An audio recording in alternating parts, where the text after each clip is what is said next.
Luc chapitre 2 du verset 41 au verset 50.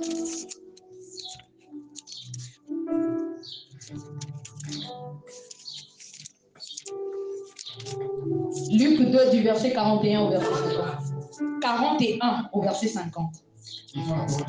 Amen. Les parents de Jésus allaient chaque année à Jérusalem.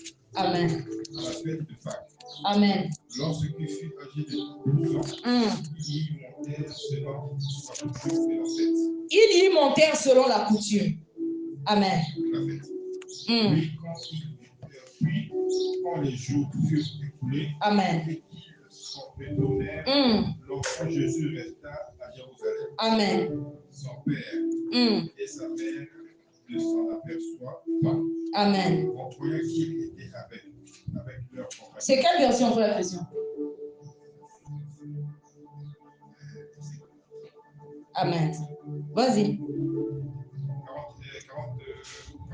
43. Puis quand le jour fut écoulé et qu'ils se retournèrent, l'enfant Jésus resta à Jérusalem. Son père et sa mère ne s'en aperçoivent pas. Voyant qu'il était avec des compagnons de voyage, ils firent une journée de chemin et le cherchèrent parmi leurs parents et leurs connaissances. Mais, ne l'ayant pas trouvé, ils retournèrent à Jérusalem pour le chercher. Au bout de 3 jours, ils le trouvèrent dans le temple, assis au milieu des docteurs. Amen. Volume, frère. Les écoutants, les interrogeants, tous ceux qui entendaient étaient frappés de son intelligence. Amen. Et de ses réponses. Amen. Quand ses parents le virent, ils furent saisis d'étonnement. Sa mère lui dit, mon enfant, pourquoi as-tu agi de la sorte avec nous? Voici ton père et ta mère. Nous te cherchons avec angoisse. Il leur dit, pourquoi me cherchez-vous? Pourquoi me cherchez-vous? Ne savez-vous pas qu'il faut que je m'occupe des affaires de mon père? On peut s'arrêter là, on acclame pour la parole de Dieu. Amen. Bien aimé, dans ce passage, on nous parle de Jésus alors qu'il avait 12 ans. C'était un enfant. Amen. Ils sont allés à la fête à Jérusalem. Il s'est retrouvé dans le temple au milieu des docteurs. La Bible dit les écoutants et les interrogeants. Et quand il donnait des réponses, ils étaient frappés de son intelligence. Amen.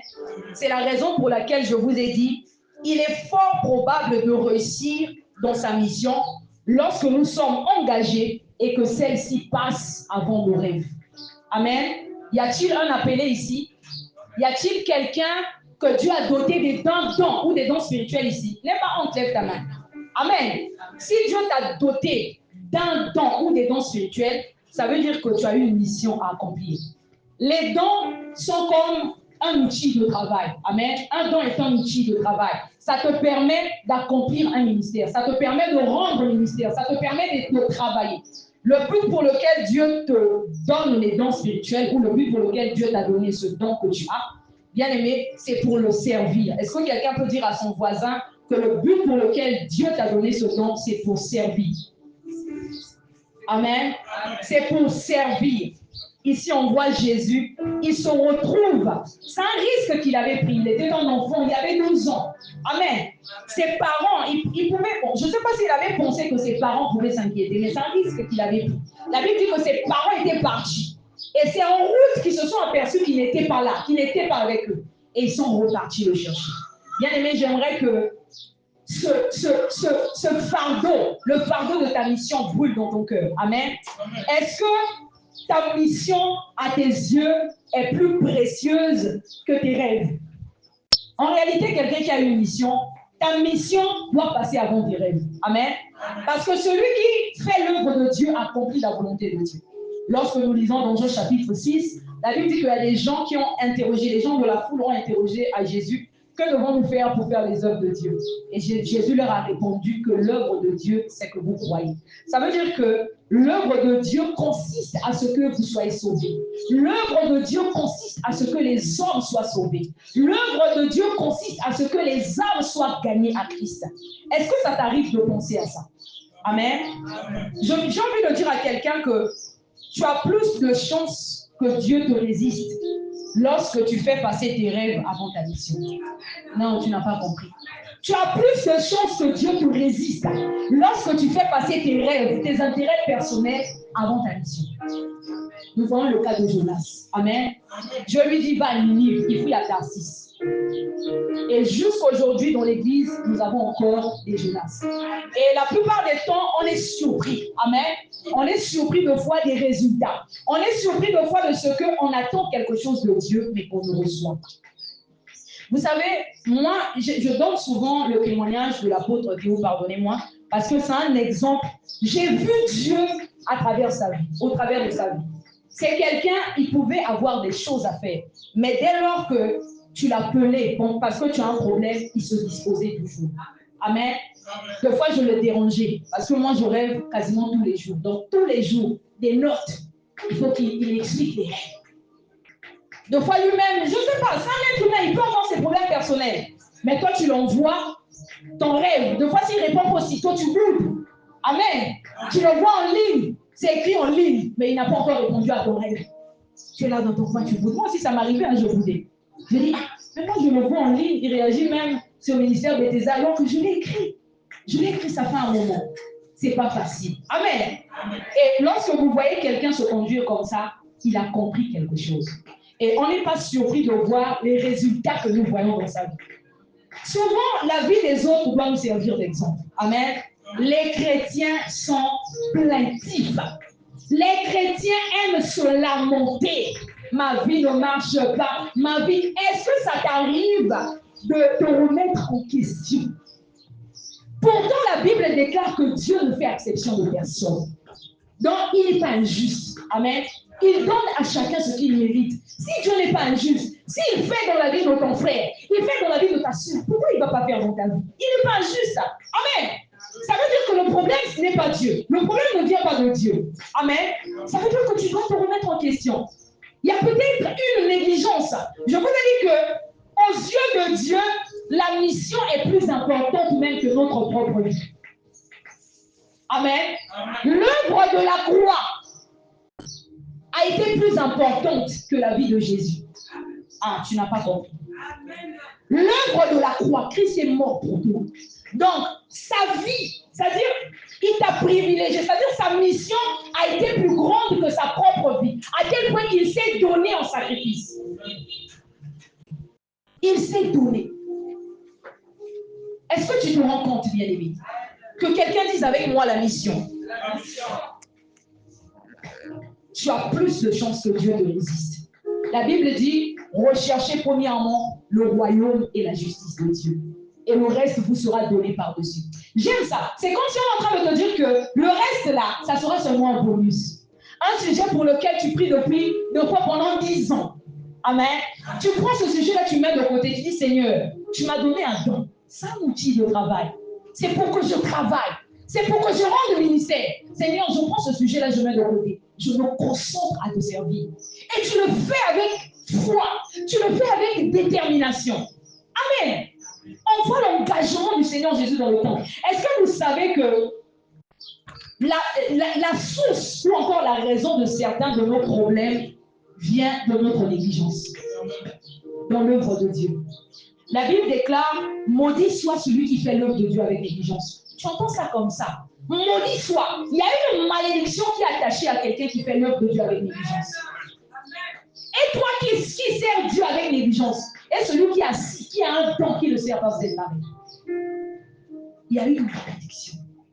De fois, ta vie ne marche pas. Tu cherches tu as comme l'impression que, c'est-à-dire,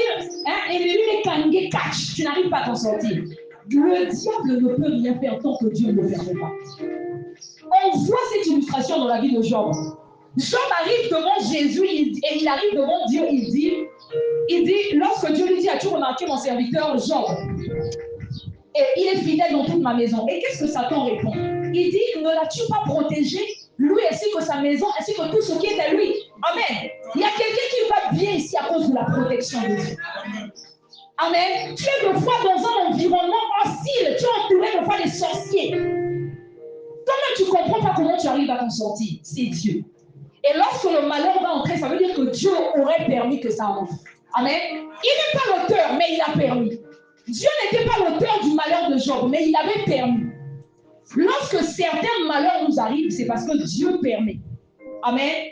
Il y a quelqu'un qui pleure. Tu as perdu la protection de Dieu à cause de ta négligence. C'est-à-dire, toi, tes intérêts passent avant Dieu. Je vous ai dit que tu as plus de chances que Dieu te résiste quand tu fais passer tes intérêts avant Dieu. Tu as une mission, mais tu ne t'inquiètes pas, tu ne te soucies pas. Il y a des armes, bien aimées. Dieu t'a doté d'un don. Il t'a donné de faire l'éloquence. Tu parles bien, tu t'exprimes bien. C'est de fois pour que tu te lèves devant le peuple de Dieu pour prêcher. Toi, l'éloquence, là, c'est le nom pour draguer les femmes. Quand tu viens devant une femme, tu es un bon parleur. Alors que l'éloquence, là, voilà le logos, comme a dit Yaya. On acclame pour la parole de Dieu. C'est pour que tu te lèves devant le peuple de Dieu et que tu prêches la parole. Toi, maintenant, l'éloquence, là, c'est pour séduire. Quand tu viens devant une femme, elle ratakati. Quand tu es devant un homme, elle ratakati. Alors que le temps, Dieu te l'a donné, c'est un outil de travail. Tu as un puissant don de prophétie. J'ai regardé maman merveilleuse, on acclame pour la parole de Dieu. Amen. Tu as un puissant don de prophétie. Mais qu'est-ce que tu fais de ce don?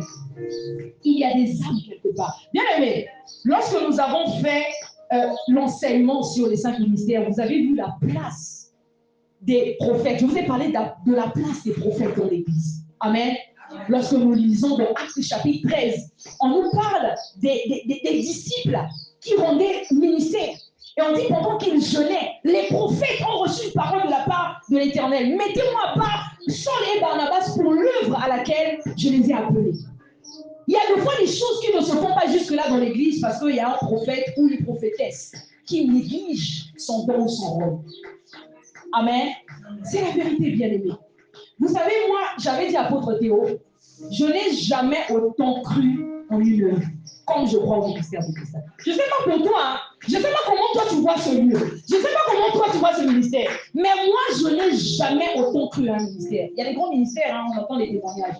Mais c'est-à-dire, je lui dis souvent que j'ai la certitude que Dieu est au milieu de nous et que c'est lui-même qui conduit cette œuvre. Nous voyons ça, bien aimé. On a vu chaque étape de tout ce qui s'est passé juste avant son voyage, jusqu'à ce qu'il est parti. Et jusqu'aujourd'hui, il y a même une bonne nouvelle que je vais annoncer tout à l'heure, à la fin du message. Amen. Mais comment tu prends ce ministère? Comment? C'est un cadeau que Dieu nous a confié. C'est le champ de Dieu. Chacun doit prendre de ses responsabilités par rapport au don que tu as reçu. Amen. Par rapport au don que tu as reçu. Il y a des âmes qui dépendent de toi. Il y a un investissement. Dieu t'a investi. C'est comme si moi je prends, je te donne les armes, je t'envoie au front. Toi tu dis que non, tu as des armes, mais tu dis, mais je ne vais pas aller au front. Maintenant, les armes là vont te servir à quoi? Ça te sert à quoi au juste? Amen. Il y a des gens qui sont armés au milieu de nous. Il y a des gens qui ont des dons. Il y a des gens qui ont des dons. Il y a des fois quelqu'un qui ne vient même plus, il ne va même plus à l'église. Quelqu'un qui servait à l'époque, il ne va même plus à l'église parce que moi-même j'ai mes problèmes. Bien aimé, tu continueras à avoir tes problèmes. Tant que la mission que Dieu t'a confiée, tu feras passer tes rêves avant cette mission. Tu continueras à avoir des problèmes. Il y a des gens, en fait, toi, ton problème, ce n'est pas le diable qui te combat. Amen. Toi, ton problème, c'est seulement que tu mettes du sérieux que tu t'appliques. C'est-à-dire que tu auras l'impression de vivre une délivrance. Tu auras l'impression que tu es sorti de quelque part. Dieu te résiste de fois parce que tu fais passer, tu dis non, ça reste. Alors qu'il y a des choses, Dieu attend que tu prennes de tes responsabilités. Qu'est-ce qui est arrivé à Jonas? La Bible dit que Dieu a envoyé un poisson l'avaler. C'est Dieu qui avait ordonné à ce poisson. Et il y a peut-être quelqu'un, en ce moment je parle, qui est dans le ventre du poisson. Amen. Il y a peut-être quelqu'un qui est dans le ventre du poisson. Rien ne va. Est-ce que dans le ventre du poisson, toi, tu peux te démarquer, tu peux réaliser tes rêves dans le ventre du poisson. Tu es comme dans une prison. Tout ce que tu fais ne marche pas. Tout ce que tu fais ne marche pas. Même toi-même, ça ne peut pas t'interpeller. Amen. Ça ne peut pas t'interpeller. Ça peut diagner bambo dans le travail. Ça peut diagner bambo. Surtout qu'il y a pasteur escroc. Oh, délivrance 200 000. Rien ne va se faire. De fois, quelqu'un va te mener un témoignage. Oh non, j'avais un problème pour connaître Kaliania Simbara. Quand tu vas aller, ça ne va pas marcher. Parce que non, ton problème, c'est Dieu qui te retient. Amen. Ton problème, c'est dans la main de Dieu. Ce n'est pas un sorcier. C'est Dieu. On doit tenir compte de ces choses. Il y a quelqu'un aussi, des fois, qui progresse. C'est-à-dire que tu as comme l'impression que Dieu le favorise. Moi, je connais quelqu'un comme ça. Des fois, c'est seulement à cause du sérieux de la personne. Des fois, c'est à cause de l'engagement de la personne.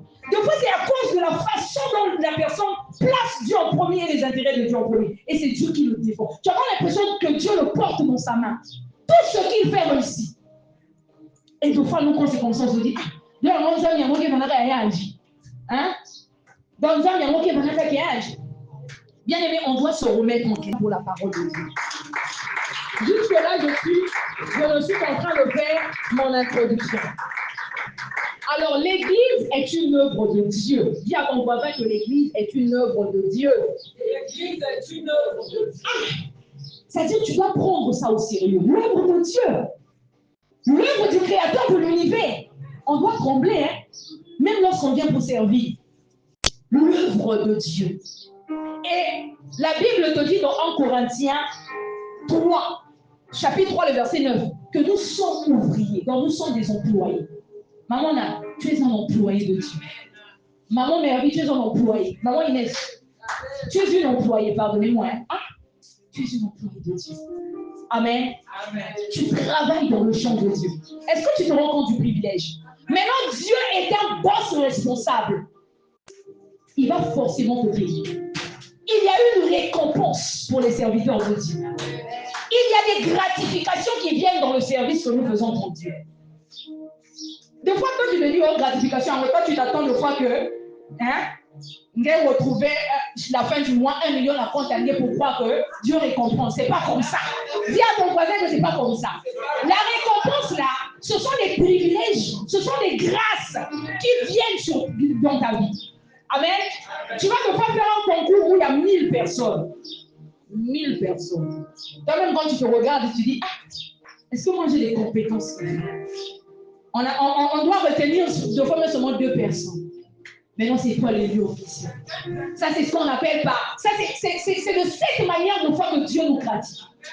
Amen. Une chose que quand les gens regardent, on dit non, là, c'est pas possible. Tu vas pas réussir là. Non, c'est impossible. Comment? Tu n'as personne. Kuna baka jouer avec baba nyoski sala kuna yo bana baka. Ngeke kanani. Ngeke ka Jésus. Alléluia. Ngeke ka Nzamba. Toi-même tu vas pas comprendre. Mais comment je me suis retrouvé là-bas? C'est de cette façon que Dieu nous gratifie. De fois avec un petit salaire, tu vas réaliser des grandes choses. Les gens te regardent dans ton vie. On te dit mais il y a même quelqu'un qui gagne plus que toi qui vient te demander oh mais comment tu fais pour t'en sortir? C'est de fois de cette façon que Dieu nous gratifie. De fois tes enfants ils toujours en bonne santé. Ils n'auront pas qu'un inanami bébé, mais toi, tes enfants sont en bonne santé. De fois, c'est de cette manière que Dieu nous gratifie. De fois, il te donne des enfants intelligents. C'est comme, c'est naturel en eux. C'est de cette façon que Dieu nous gratifie. Quand tu penses que la gratification, là, tu te le réveilles du bon matin, oh, Dieu récompense tes serviteurs, moi je travaille dans son champ. Tu attends la fin du mois, tu vas mettre ta carte pour le guichet, tu as attaqué. Amen. Dieu a sa façon à lui de nous gratifier. Il y a une récompense. Amen. On va lire cette parole 1 Corinthiens chapitre 3 au verset 9. La Bible dit, car nous sommes ouvriers avec Dieu. Vous êtes, vous mis pour les croyants. Amen. Vous êtes l'église, le champ de Dieu, l'édifice de Dieu. Et ce que j'aime, c'est qu'on dit que nous sommes ouvriers avec Dieu. Ça veut dire que nous travaillons en collaboration avec Dieu. Nous travaillons en collaboration avec le Saint-Esprit. Est-ce que tu te rends compte du privilège? Amen. C'est pourquoi Jésus pouvait dire que la moisson est grande et qu'il y a peu d'eau. Lorsqu'il parle de la moisson, il parle du travail. Amen. Je vous ai lu cette parole de 1 Corinthiens 3 qui dit que nous sommes ouvriers avec Dieu. L'Église est le champ de Dieu. Et Jésus confirme en parlant de la moisson. Amen. À cause du champ. Il dit que la moisson est grande. Donc il y a beaucoup à faire. Il y a peu d'ouvriers. Et j'ai dit dans mon message que j'ai partagé sur les réseaux qu'il y a beaucoup d'appelés, mais très peu répondent à l'appel de Dieu. Beaucoup d'entre nous, on a prophétisé sur nous que tu es un serviteur, tu es une servante de Dieu. Amen. Très peu répondent à l'appel de Dieu. Très peu se mettent au service de Dieu. Des fois, c'est à cause de nos problèmes. Ah, moi j'ai mes problèmes. Ça tombe. Et ce qu'on ne sait pas, c'est que plus tu fais passer tes problèmes devant, tu mets Dieu derrière, bien aimé, c'est Dieu qui va te résister. Parce que le but pour lequel il t'a armé, le but pour lequel il t'a appelé, c'est pour que tu travailles dans son champ. On acclame pour la parole de Dieu avant que je ne continue. Amen. Et là-dessus, j'ai envie de dire qu'il y a même de ceux qui mourront avec leurs ressources, les ressources que Dieu leur a confiées, sans pour autant faire ce pourquoi Dieu les a confiées, ces ressources. Il y a quelqu'un qui va devoir repartir dans la tombe avec son outil de travail. Namoundou qui est devoir bien chargé. C'est-à-dire quand on regarde, on sent que tu es une personne pointe. C'est-à-dire Moundou qui est bien chargé. N'a balle. Tu peux aller au front. Des fois, le jour là, Dieu va te demander quand tu seras devant lui. Bon, toi, tu reviens avec toutes les balles là-dedans. Quelle tu disais qu'à balle mousse sur 10 balles. Quelle tu disais qu'à mousse 9 balles, il y beaucoup de dans la tombe. Pourquoi? Quand je parle des balles, les militaires se retrouvent. Hein. On acclame pour la parole de Dieu. Bienvenue la sœur Mandela qui m'a guetté. Amen. Il y a de ceux qui quitteront ce monde et rentreront avec leurs talents. Sans pour autant. Bien aimé, ne rentre pas sans pour autant faire ce que Dieu t'a appelé à faire. Amen. Ne rentre pas, bien aimé. Et là-dessus, j'ai envie de dire qu'il y a des fois, une personne, quelqu'un à qui, non, j'ai déjà abordé ça. On va prendre 1 Pierre chapitre 4 du verset 10 au verset 11. J'aimerais que quelqu'un lise dans l'assemblée. 1 Pierre chapitre 4 du verset. Dans l'œuvre de Dieu, il y a des visionnaires et des porteurs de vision. Amen. J'ai partagé ça sur les réseaux. Des visionnaires, ce que moi j'appelle par des Moïse. Et il y a des Aaron. Amen. Il y a des Élie et il y a des Élisée. Connaître ta position t'aidera à bien mener ta mission. Amen. Le tout, il faut connaître sa position. C'est bien de connaître sa mission, mais il faut également connaître sa position. C'est bien de servir, mais il faut servir dans la volonté de Dieu. Amen. Par rapport à ce que tu es appelé à faire. Donc, par là, je vais te parler de l'allégeance. Lorsque je te dis qu'il y a des visionnaires et des porteurs de vision, c'est quoi un visionnaire? L'apôtre Théo est un visionnaire. Amen. Un visionnaire est une personne ayant reçu une vision exacte ou encore une direction en ce qui concerne son appel ou sa mission. Et un porteur de vision, c'est une aide pour le visionnaire. C'est quelqu'un qui soutient la mission de visionnaire et se soumet au visionnaire. Moi, je suis un porteur de vision. Si je me retire, par exemple, ou je sors, non, comment je peux dire ça? Si je m'écarte de la vision de Bethesda et que je vais pour ouvrir une œuvre, ça ne marchera pas. Amen. Pourquoi? Parce que je suis appelé à travailler sous l'onction d'un Père et pas n'importe lequel, celui que Dieu a établi au-dessus de moi. Amen. Et c'est là où vous allez remarquer, par exemple, il y a des enfants qui se sont rebellés dans le ministère, mais qui sont allés se casser la gueule. Amen. On entend souvent beaucoup d'histoires comme ça. On en va ensemble dans tel ministère. Mais se séparer. Amen. Qui t'a dit que on attend pour la parole de Dieu. Qui t'a dit que tu as appelé à ouvrir une œuvre? Amen. On va se révéler, on va se l'église avec l'église. Et souvent, quand c'est comme ça, c'est les gens qui ne sont pas préparés. En fait, c'est pas Dieu t'a appelé à travailler sous quelqu'un. C'est-à-dire, toi, toute ta vie, tu es comme Aaron. Amen. Tu es comme Aaron. Tu es comme Élisée. Tu dois travailler sous quelqu'un toute ta vie. Maintenant, toi, tu dis, oh non, bon, bah, comportement, il y a un appel de moi. Et même, il faut que des bis amis. Et même, il faut que il y a même, de fois, il y a même fait ceci qu'on voit un voilà. Amen. Pour bénéficier de la notoriété de foi de l'église. Comme l'église a été célèbre, il y a un moment bombardé par l'église. Donc, il y a des Moïse et des porteurs. Il y a des Moïse et des Aaron. Il y a des visionnaires et des porteurs de vision. On va prendre Nombre chapitre 16 du verset 1 au verset 33. Je vous ai dit tout à l'heure que connaître sa position t'aidera à bien mener ta mission. Amen. Il faut connaître ta position. Qu'est-ce que Dieu t'appelle à faire à l'église?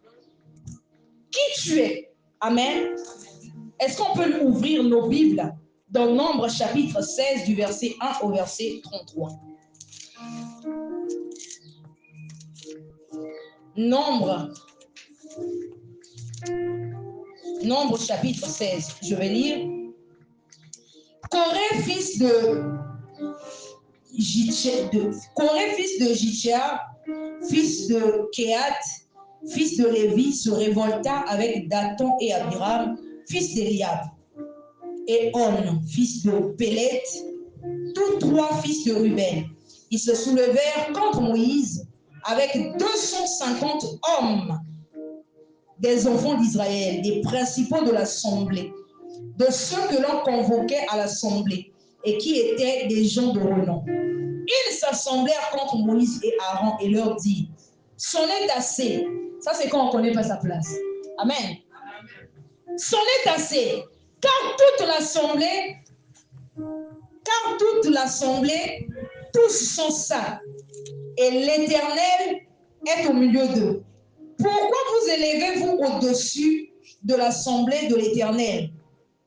Quand Moïse eut entendu cela, il tomba sur son visage, il parla à Coré et à toute sa troupe en disant, demain, l'Éternel fera connaître qui est à lui et qui est saint, et il le fera approcher de lui.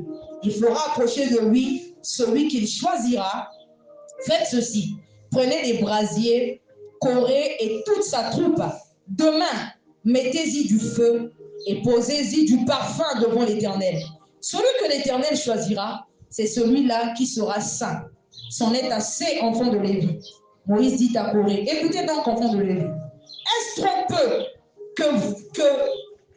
peu pour vous que le Dieu d'Israël vous ait choisi dans toute l'assemblée d'Israël? Waouh! Je vais d'abord m'arrêter là un instant. Amen. Amen. Ici, on nous parle de la révolte des fils de Coré. Et vous savez que c'est ce qui est souvent à l'origine de la division de foi au niveau de l'église. Oh non, le fils d'un tel ou la fille d'un tel est sorti de l'église. De fois, c'est très souvent parce qu'on ne connaît pas notre position par rapport aux visionnaires. De fois, c'est très souvent parce qu'on ne connaît pas notre position dans l'église. Pourtant, la Bible nous donne un détail concernant les fils de Lévi. On dit que Dieu les avait choisis. Amen. Amen. Dieu les avait choisis. Donc, ils avaient une position. Mais seulement, ils convoitaient la place de Moïse. C'est comme si moi, je me mets à convoiter la place de l'apôtre Théo. Je dis, non, il n'y a pas que lui qui est saint. Amen. Il n'y a pas qu'à lui que Dieu parle. Moi aussi, Dieu me parle. Il n'est pas plus saint que moi. Je commence à voir les choses de cette manière. Mais j'oublie que dans l'église, il y a le visionnaire et il y a un porteur de vision. Le visionnaire a sa place en tant que visionnaire et le porteur de vision a sa place. Vous allez voir qu'est-ce qui se passe dans la suite de cette histoire. Lorsqu'ils se sont révoltés, la Bible dit que Moïse les appelait et il a dit au fils de Lévi, est-ce trop peu que le Dieu d'Israël vous ait choisi dans l'assemblée d'Israël en vous faisant approcher de lui afin que vous soyez employés au service du tabernacle de l'Éternel. Donc, ils avaient une place. Amen. Ils avaient une place, mais seulement ils ne connaissaient pas leur place. Il arrive qu'on ait une place, mais qu'on ne maîtrise pas notre place dans l'église. Et moi, je me dis que le fait de connaître sa place, d'abord, ça fera en sorte que tu ne puisses pas te complexer. Pourquoi? Parce que tu connais ta place dans le ministère. Parce que tu sais que tu es appelé à servir Dieu dans ton couloir. Par rapport à ce que Dieu t'appelle à faire. Amen. Malgré qu'ils étaient consacrés, malgré malgré que Dieu leur avait choisi dans l'assemblée, Moïse précise même en vous faisant approcher de lui, afin que vous soyez employés au service du tabernacle. Il dit, et que vous présentiez devant l'assemblée pour la servir. Il dit, il vous a fait approcher de lui, toi et tous tes frères, les enfants de Lévi, et vous voulez encore le sacerdoce. Lorsqu'on parle du sacerdoce, on parle de la sanctification. Donc, pour eux, Moïse et Aaron, c'était trop. Vous nous dominez. Et c'est une erreur que nous faisons dans le ministère. Amen. Chacun, nous sommes tous employés.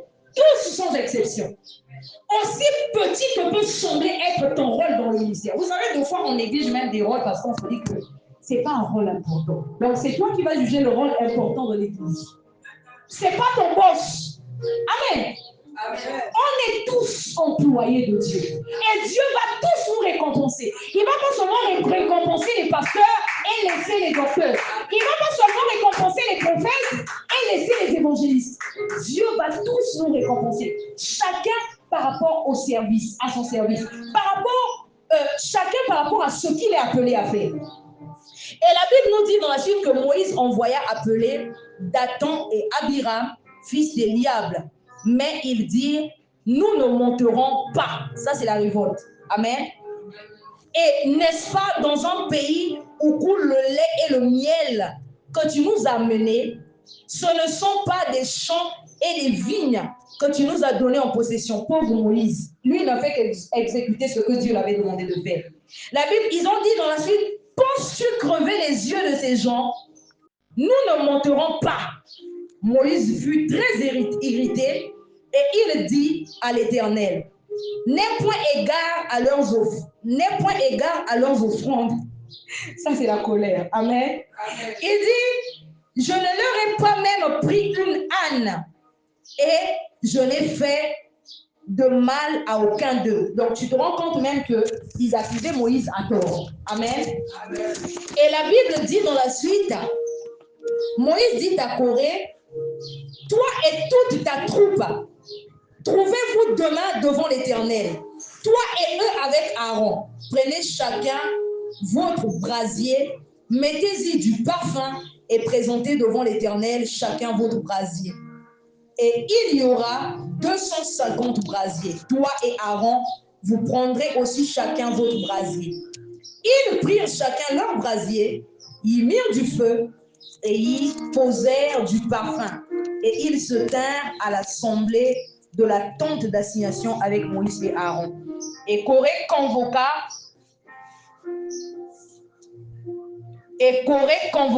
toute l'assemblée contre Moïse et Aaron à l'entrée de la tente d'assignation. Alors la gloire de l'Éternel apparut à toute l'assemblée et... Ah d'accord. La gloire apparut à toute l'assemblée et l'Éternel parla à Moïse et dit l'Éternel parla à Moïse et à Aaron et dit, séparez-vous du milieu de cette assemblée et je les consumerai en un seul instant. Ils tombèrent sur leur visage et dirent, ô Dieu, Dieu des esprits de toute chair, un seul homme a péché et tu t'irriterais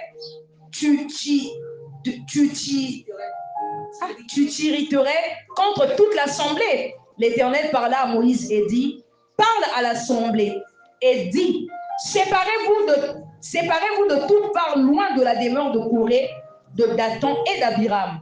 Moïse se leva et il alla vers Dathan et Abiram et les anciens d'Israël le suivirent. Il parla à l'assemblée et dit, éloignez-vous des tentes de ces méchants hommes et ne touchez à rien de ce qui leur appartient, de peur que vous ne périssez en même temps qu'ils seront punis pour tous leurs péchés. Ils se retirèrent de toutes parts, loin de la demeure de Corée, de Dathan et d'Abiram. Dathan et Abiram sortirent et se tinrent à l'entrée de leur tente avec leurs femmes, leurs fils et leurs petits-enfants. Moïse dit, à ceci vous connaîtrez que l'Éternel m'a envoyé pour faire toutes ces choses et que je n'agis pas de moi-même. Si ces gens, j'ai d'abord envie de m'arrêter là. Amen. Vous voyez que ici, dans ces paroles, Moïse dit à toute cette assemblée qui s'était révoltée, il leur dit, vous verrez que ce que je fais ne vient pas de moi. Vous verrez que cette position, parce que eux, ils se sont révoltés par rapport à leur position. C'est-à-dire pour eux, ils avaient l'impression que Moïse et Aaron les assujettissaient. Amen. Et qu'est-ce que je veux dire par là par rapport à ce passage? Je veux exhorter quelqu'un à ne pas sous-estimer sa position dans l'assemblée. Je veux exhorter quelqu'un à ne pas sous-estimer sa mission dans l'assemblée. Vous savez, des fois, la révolte vient avec la comparaison. Amen. C'est lorsqu'on fait des comparaisons, c'est là où on se sent petit par rapport à autrui. C'est lorsqu'on commence à comparer les choses. Mais ce qu'on oublie, c'est que Dieu va tous nous récompenser. On est tous dans le champ de Dieu. On est tous en train d'œuvrer en tant qu'employé de Dieu. Donc, il n'y a pas de ceux que Dieu va récompenser et ceux que Dieu ne va pas récompenser. Amen. Il y a des visionnaires et des porteurs de vision. Et qu'est-ce qui se passe ici dans la suite? La Bible dit que ils se retirèrent de toutes parts, loin de la demeure de Corée, de Dathan et d'Abiram. Dathan et Abiram sortirent et se tinrent à l'entrée de leur tente avec leurs femmes, leurs fils et leurs petits-enfants. Moïse dit, à ceci vous connaîtrez que l'Éternel m'a envoyé pour faire toutes ces choses et que je n'agis pas de moi-même. Si ces gens meurent, comme tous les hommes meurent, s'ils subissent le sort commun à tous les hommes, ce n'est pas l'Éternel qui m'a envoyé. Mais si l'Éternel fait une chose inouïe, si la terre ouvre sa bouche pour les engloutir avec tout ce qui leur appartient, qu'ils descendent vivants dans le séjour des morts, vous saurez alors que ces gens ont méprisé l'Éternel. Waouh! Tu te rends compte que Moïse est en train de dire que le fait qu'ils ont méprisé Moïse et Aaron, ils ont méprisé l'Éternel. Le fait que tu méprises ta mission, tu méprises l'Éternel. Le fait que tu méprises ton don, tu méprises l'Éternel. Amen. Le fait que tu te dises que non, ça c'est un petit rôle. Moi, j'aurais aimé jouer un rôle plus grand que ça. La Bible dit que Dieu donne à chacun selon sa capacité. Il donne à chacun. Ce qu'il te confie comme rôle, il ne peut pas te confier un rôle que tu ne peux pas assurer. Il ne peut pas te demander d'accomplir une tâche que tu ne peux pas accomplir. Il va te donner à la hauteur de ce que tu veux faire. Et des fois, nous, ce que nous faisons, lorsque nous nous rébellons, on se dit que ça c'est petit, je veux plus. Amen.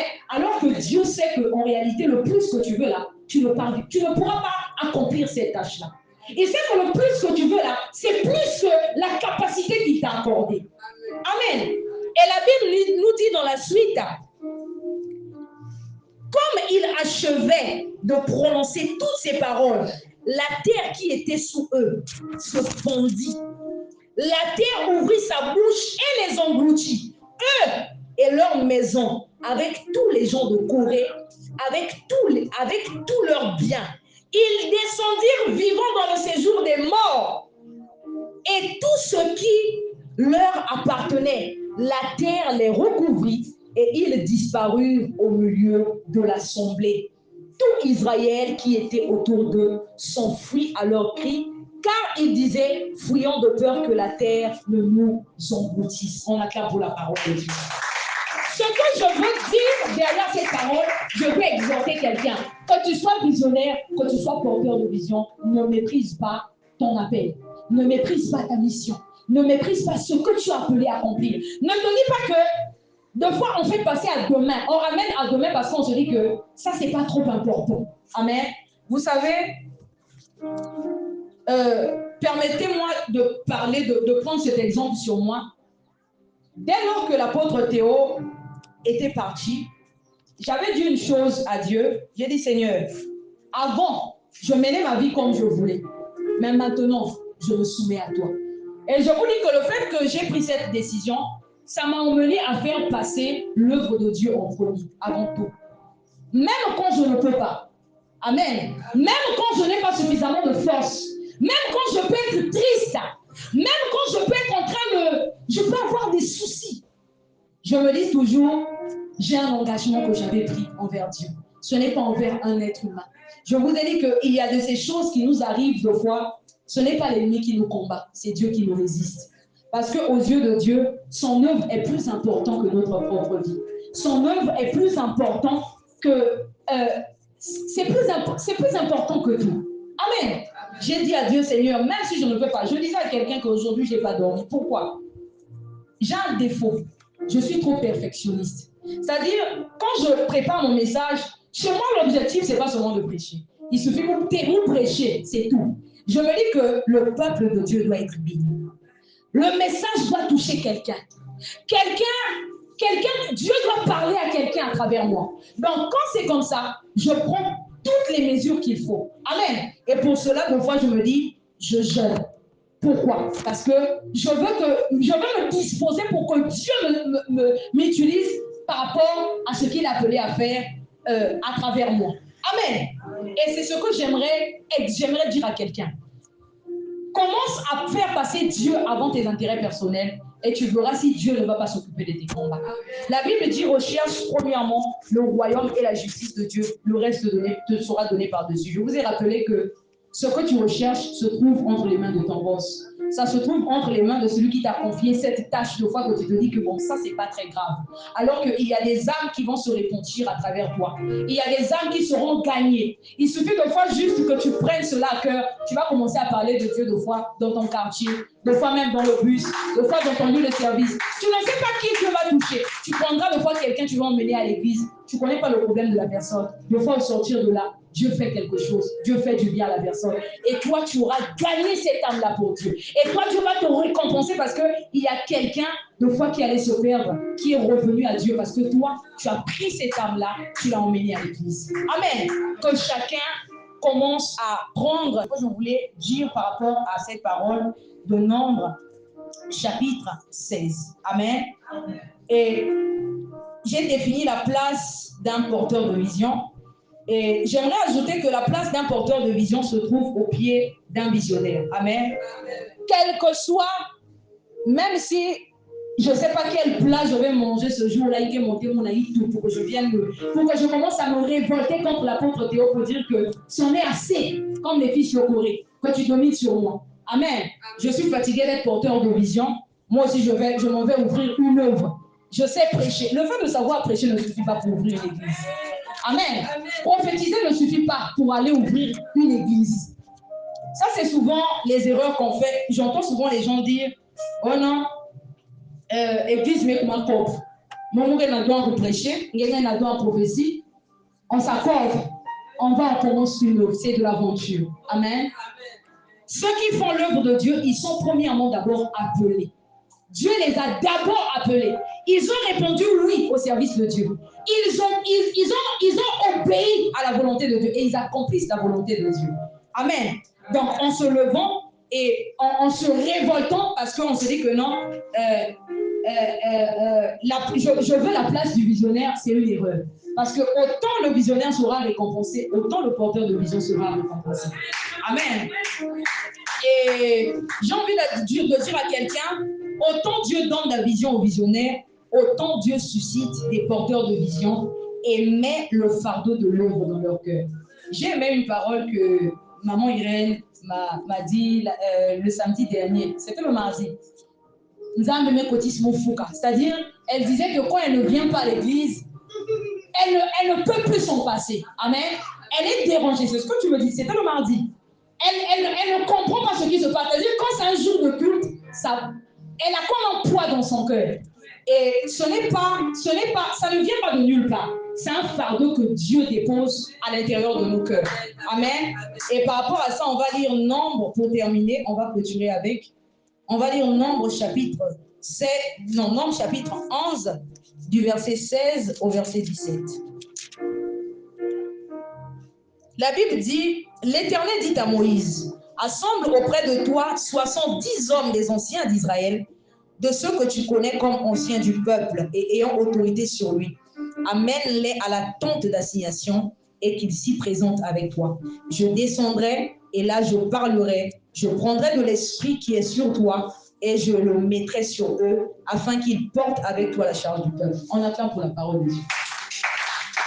Dans ce passage, si vous commencez à partir du verset 1, Moïse en avait assez. Amen. De porter seul la charge de son peuple. C'est pas facile à l'œuvre de Dieu. Des fois, les hommes de Dieu pleurent en cachette. Amen. Voilà pourquoi on dit il faut encourager. plutôt que de leur briser, de leur mettre de fois encore en difficulté, il faut plutôt les alléger. Il faut plutôt les encourager. Amen. Et souvent, j'ai l'habitude de... Vous allez remarquer que je parle souvent de l'apôtre. Amen. Je rends souvent des témoignages sur lui. Moi, je me dis que c'est une façon de l'encourager. Amen. C'est un être humain. On ne sait jamais ce par quoi il peut être en train de passer. Et une parole qui vient pour rassurer quelqu'un, il y a une parole que tu peux dire à quelqu'un qui vient pour, je ne sais pas, booster quelqu'un pour apporter un plus au cœur de la personne. Ce n'est jamais facile. Amen. On peut être l'homme le plus haut au monde, mais ce n'est pas toujours facile de faire l'œuvre de Dieu. Ici, Moïse en avait assez. Bien aimé, Moïse de la Bible dit qu'il parlait avec Dieu face à face. Hein. Ce n'est pas comme moi. Mais il en avait marre. Il en avait eu marre. Amen. Il parlait avec Dieu face à face. Un jour, il a craqué. Il a dit à Dieu, si tu vas me tuer, tue-moi. Je suis fatigué de porter ce peuple. Je suis fatigué. Si Moïse a craqué, bon, maintenant les nous autres. Ou bien les apôtres, les nous autres. Amen. Il a craqué, Moïse. Il a vu Dieu puissant avant. Il a parlé avec Dieu. Mais il a craqué. Ce n'est pas toujours facile. Amen. Et la Bible nous dit ici que l'Éternel dit à Moïse, assemble auprès de toi 70 hommes des anciens. Il dit ce que tu connais, anciens du peuple ayant autorité sur lui, amène-les à la tente d'assignation et qu'il s'y présente avec toi. La Bible nous dit, je descendrai et là je te parlerai, je prendrai de l'esprit qui est sur toi, je le mettrai sur eux afin qu'ils portent avec toi la charge du peuple. Il y a quelqu'un que Dieu a investi ici pour porter la charge du peuple avec l'apôtre Théo. Dieu t'a investi. Ce n'est pas pour que tu ailles ouvrir une église, mais c'est pour que tu portes la charge du peuple avec l'apôtre Théo. Mais des fois, toi, tu vas maîtriser cette position-là. Tu vas dire non, cette position-là n'est pas aussi importante que la position du visionnaire. Là où il faut agir, tu vas te dire que ce n'est pas très important. Bien aimé, ce n'est pas une bonne façon de faire. Amen. Et ce que je vous dis, je ne suis pas en train de m'exclure dans ça. Parce que souvent, ce qu'on se dit que quand on prêche la parole, forcément, la personne qui prêche n'est pas concernée. C'est une erreur. Amen. La parole de Dieu sort pour tout le monde. Chacun prend la partie là où Dieu lui parle et considère cela comme pour dire que dorénavant, je décide de faire les choses comme ceci. Je décide de faire les choses comme cela, tel que Dieu le veut. Amen. Ici, on voit les anciens. Ici, Dieu les investit. Dieu dit à Moïse, prends, je prendrai de ton esprit, je répondrai sur eux, afin qu'ils portent avec toi. Bon, maintenant, toi, c'est pour que tu portes avec l'apôtre Théo la charge du peuple. Maintenant, toi, tu t'en fous de la charge du peuple. Et tu veux que Dieu t'exauce dans un domaine. Est-ce que tu es sûr que Dieu va t'exaucer? Est-ce que tu es sûr? Amen. Donc, la solution, c'est même pas de faire de fois tout ce que nous faisons. Des prières,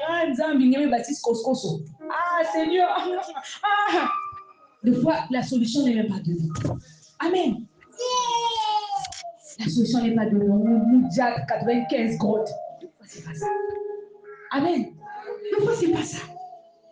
Ceux qui disent 95 grottes, que Dieu va l'exaucer, des fois, c'est quelqu'un qui prend à cœur les choses de Dieu. Amen. Donc, c'est quelqu'un qui fait correctement ce que Dieu l'appelle à faire. Mais il y a déjà 95. Pardonnez-moi. On accorde pour la parole de Dieu. Il y a déjà 95 grottes. Amen.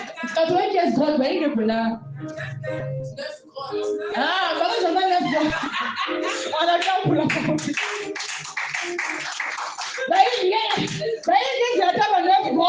Dieu les exauce, mais il y a 9 grottes, tu vas appliquer la même formule que les autres. Mais deux fois, zéro solution. Deux fois, c'est juste ça. Je vous dis la vérité. Hein. Deux fois, la solution, c'est pas tout ce qu'on fait. Les programmes de prière, c'est pas ça. Moi, je vous ai donné ici, j'ai partagé, je crois, 2 fois ce témoignage, le témoignage d'une femme qui était malade. Un homme de Dieu allait prier pour lui. Ils ont commencé le premier jour du programme, il a prié, rien. Le deuxième jour, rien. Il sentait, c'est comme si le ciel était fermé. Il dit à la dame, il y a un autre problème. Il dit, est-ce que ton cœur est comme fermé? Tu en veux quelqu'un? Et la dame se met à pleurer, elle dit, il y a quelqu'un qui m'a vu faire du mal, voilà. Le monsieur lui a dit, pardonne. La solution au problème de la dame là est venue du pardon quand elle a libéré la personne. Il y a des solutions qu'on va rechercher ailleurs. Des fois, c'est seulement à l'intérieur de nous. Des fois, c'est seulement que tu te mettes au sérieux à l'œuvre de Dieu. Des fois, c'est seulement que tu deviennes sérieux. Quelqu'un est sérieux. Des fois, quelqu'un est aventurier. C'est-à-dire, quelqu'un qui a 1000 francs. Oh Seigneur, je te loue. Tu viens à l'église. Mais quand les choses ne marchent pas dans ta vie, tu deviens même nerveux. Si tu reçois les gens qui commencent à t'appeler, il y a ces zègres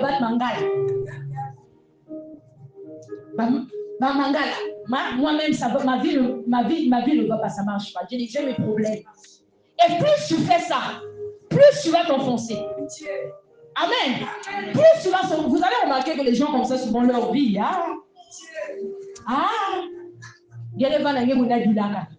donc au lieu de te repentir, de faire correctement les choses, toi tu te lamentes. Amen. On acclame pour la parole. Amen. Deux fois, on va chercher la solution ailleurs. Deux fois, la solution, c'est seulement que tu te répondes. Il y en a, la solution, c'est seulement que tu changes de caractère. Je vous ai parlé d'une femme, sa guérison est venue d'un pardon qu'elle a libéré. Il arrive que tu en veux à quelqu'un parce que la personne t'a fait du mal. C'est pas toi c'est la personne t'a profondément blessé. Mais il faut toujours te souvenir de cette parole qui dit. Qu'est-ce que cette parole dit dans Matthieu? Pardonne-nous nos offenses comme nous pardonnons aussi à ceux qui nous ont offensés. Toi, tu viens devant Dieu, non? Tu attends qu'il te pardonne. Mais à quelqu'un que toi, tu refuses de pardonner. Tu dis, Yann, on l'a pardonné, viens. J'avais perdu quelqu'un. Mais qu'on a ta roue, il n'a jamais.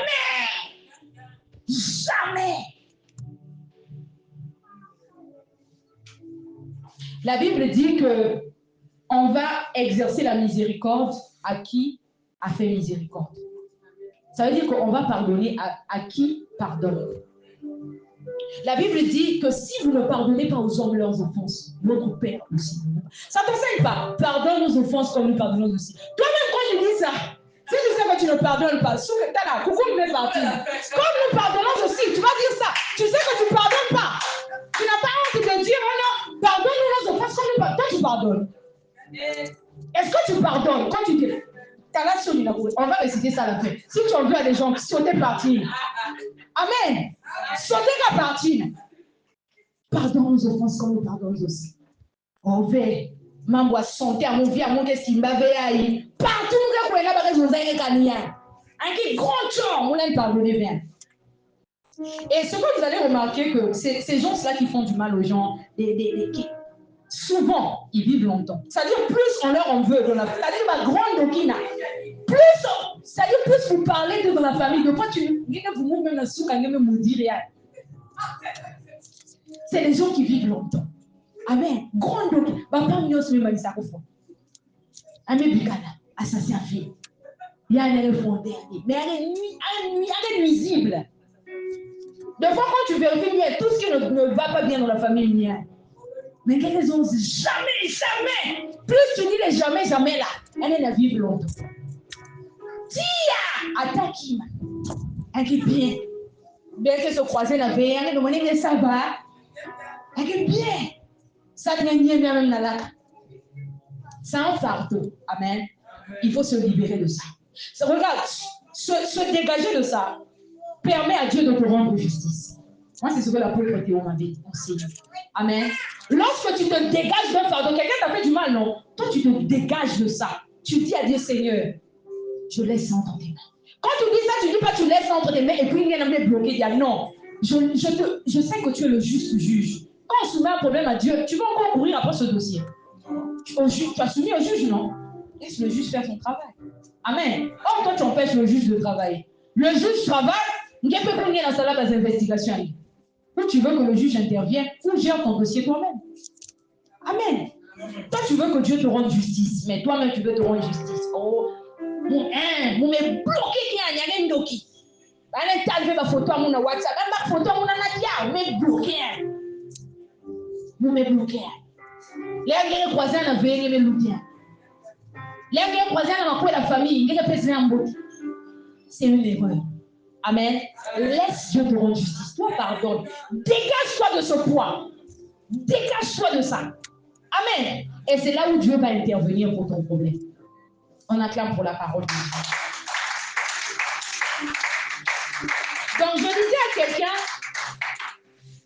un porteur de grâce est une aide pour le visionnaire. Il y a des gens qui sont des aides. Maintenant, tu es une aide. Il y a un qui aide. C'est-à-dire tu es une aide, non? Mais le visionnaire ne se sent pas apaisé. La charge qu'est un visionnaire. Deux fois, visionnaire qu'elle a dit là même. Ah, je fais tout seul. Toi que Dieu a investi, comme les 70 anciens. Parce que la Bible nous dit ici, on nous dit le but pour lequel Dieu investit les 70.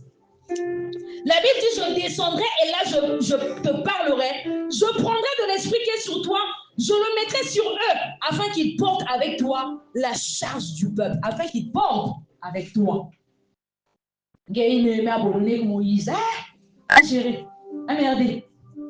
Tu l'as abandonné. Tu l'as abandonné. Parce que pour toi, c'est un petit rôle. Il y a quelque chose trop important. Dieu t'a investi, tu rendras compte.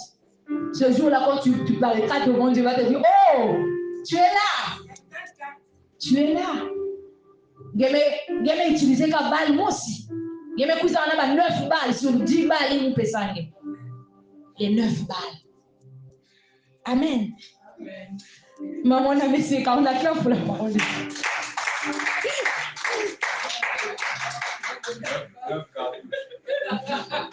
Hein? 9, on dit les cartouches. 9 cartouches. Hein, maman, on a 75 secondes.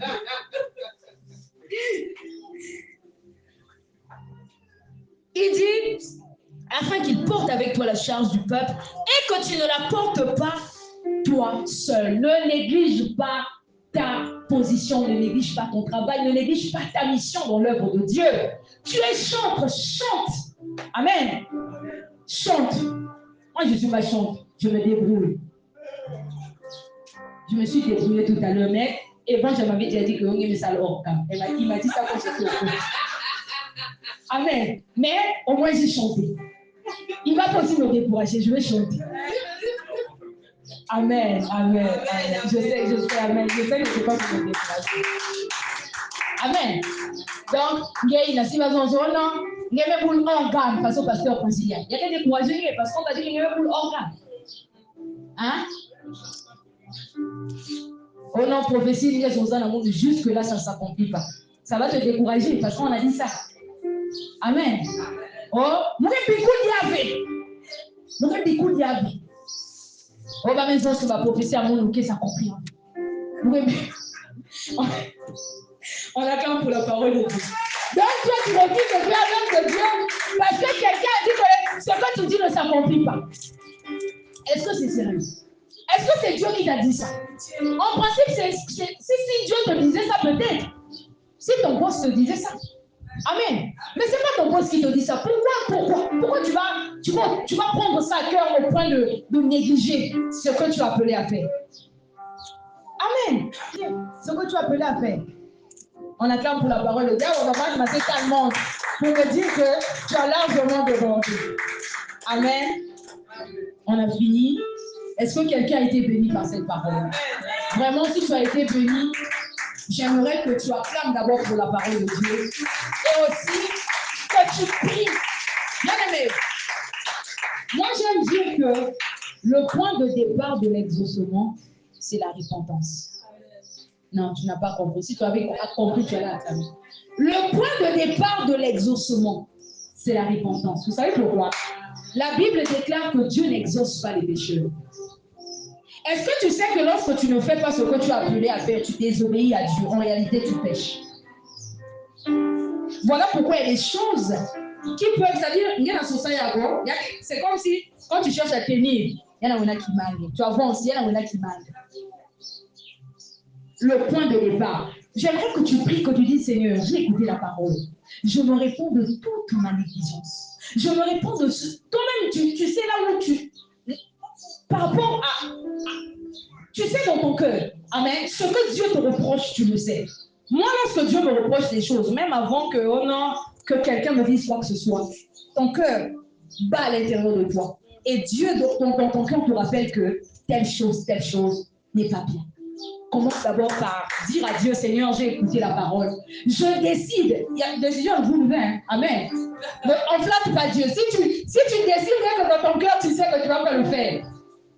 On ne peut pas flatter Dieu. Mais décide sincèrement. Dis, Seigneur, commence d'abord par demander pardon à Dieu pour toutes les fois où tu as sous-estimé ton rôle, tu as sous-estimé ta mission, tu as sous-estimé. Parce que toi, tu n'es pas le visionnaire. Tu dis, ah, il dit ça, le visionnaire. Hein, on a une attaque c'est un niam aussi.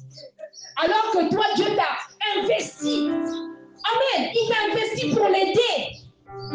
Toi, tu as abandonné le visionnaire. Tu l'as abandonné.